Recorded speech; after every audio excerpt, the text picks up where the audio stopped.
when you are appreciating what has been given, it's the same vibration as being thankful for what's been given.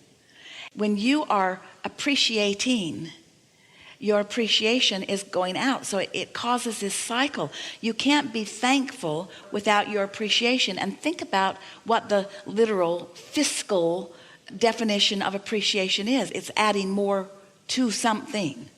And so your question is? I like to feel, forgiveness is, to me, still got victimhood in it. So appreciation is much higher. And so I was wondering, are love and appreciation the same thing? They are equivalent vibrations, but we use the word appreciation more often because it's not as loaded with things. When most people use the word love, they're talking about they're feeling lost love or missing love or not enough love. There's more of a lackful vibration energetically around your planet when the word love is offered. Now, of course, that's not always true. And when you are resonant with love, of course, use the word love. But appreciation is a better word for most people than love because it doesn't bring with it lack. But words don't matter so much. Words don't matter other than that they may prime the pump to a vibration that you've got going. But it's finding that feeling place. So sometimes appreciation of something that's right there, like your pillow, can put you in that vibrational place that will lead to more and more and more.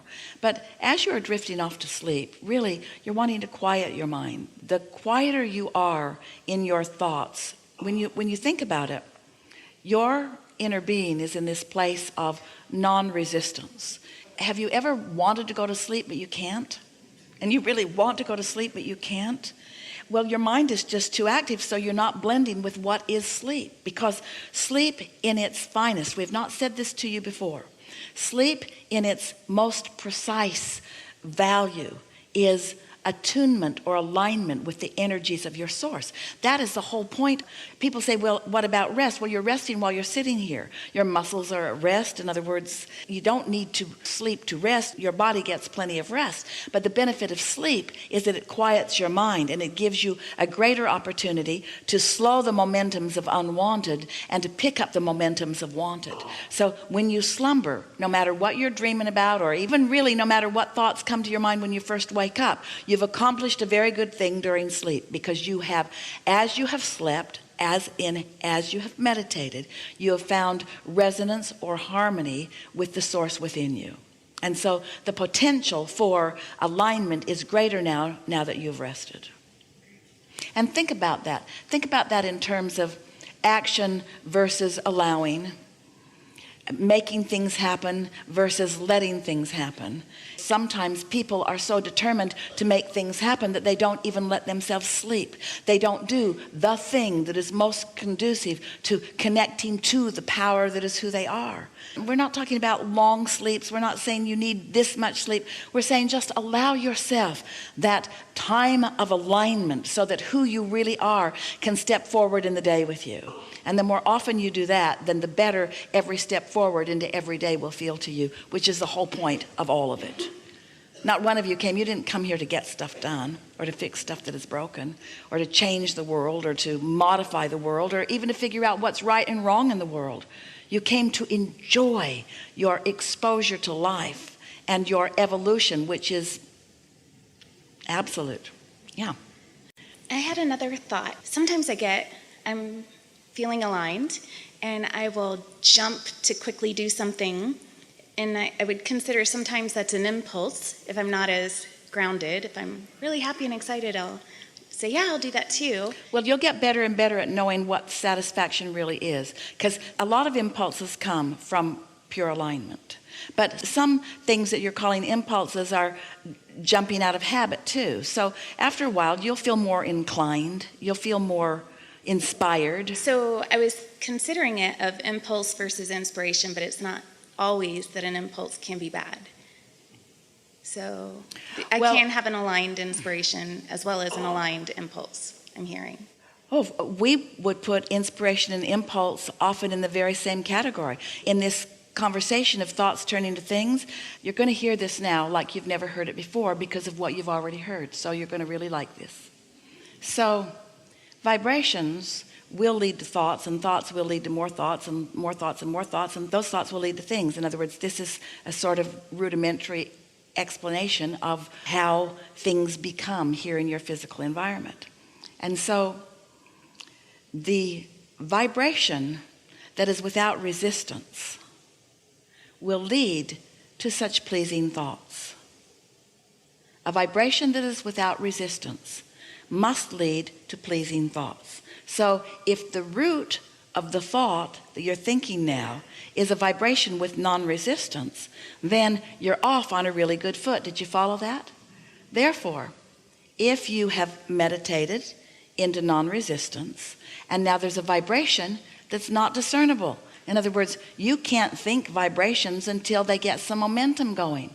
So when you meditate, you allow enough momentum of the vibration to get going that you allow that vibration to turn to a thought. Did you see how that went? You didn't pick up some thought that somebody else had been thinking about that was maybe off course or on course. In other words, you weren't influenced by another thought through conversation, sort of like what's going on here.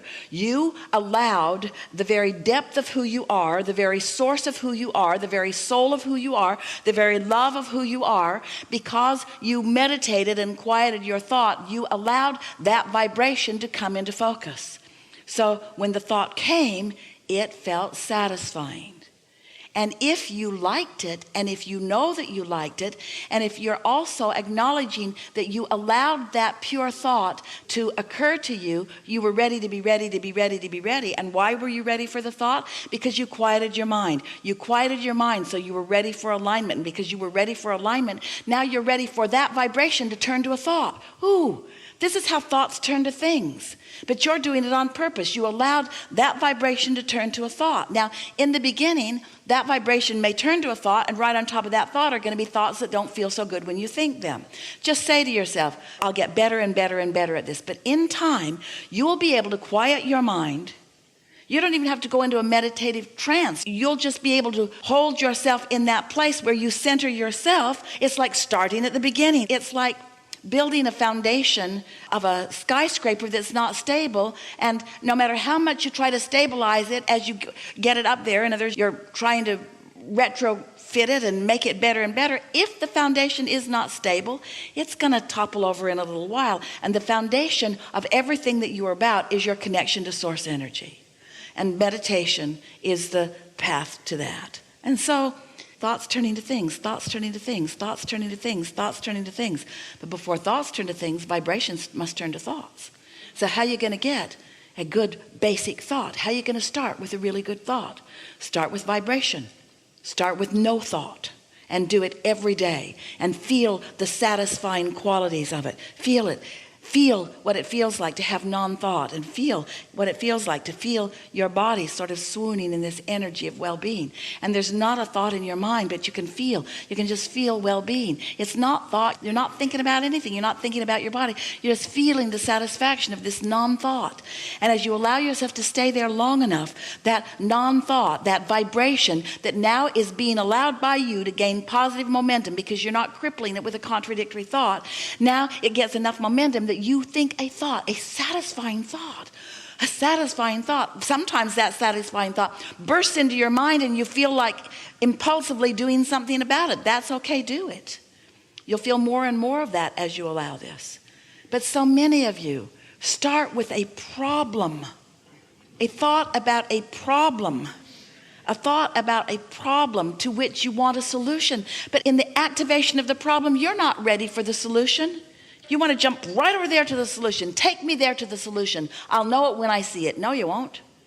No, you won't. Start over here with non-thought and feel the satisfaction of this one, and then get ready for this one, and then get ready for this one. And then before you know it, it's not just thoughts. It's impulses to move. It's impulses to contact. It's impulses to rendezvous. It's impulses. Your thoughts are turning to things called action. Your thoughts are calling to things like meeting with other people. You see what we're getting at? It's just this evolution of you being guided from the inside out. And where's your inner being getting the information to which it is wanting to guide you? From your vortex. And how did that stuff get into the vortex? You explored enough contrast to put it there. Do you see why you can't get it wrong? And why you never get it done? And aren't you sort of kind of ready to begin to cash in your vibrational chips? Don't you realize how much you've done and how much is there? And aren't you willing to just relax for a little while and get ready to be ready? And to recognize that you're ready and not need to talk to anybody about it. You don't need to write a book about it today. You don't need to make a big hoopla about it. Oh, I had this insight and I must share it with you. They're not ready. No one's ever ready for your insight. Nobody's ever ready for your insight. And so you're always going to be misunderstood. And if you need to be understood in order to feel good, you're screwed. You are.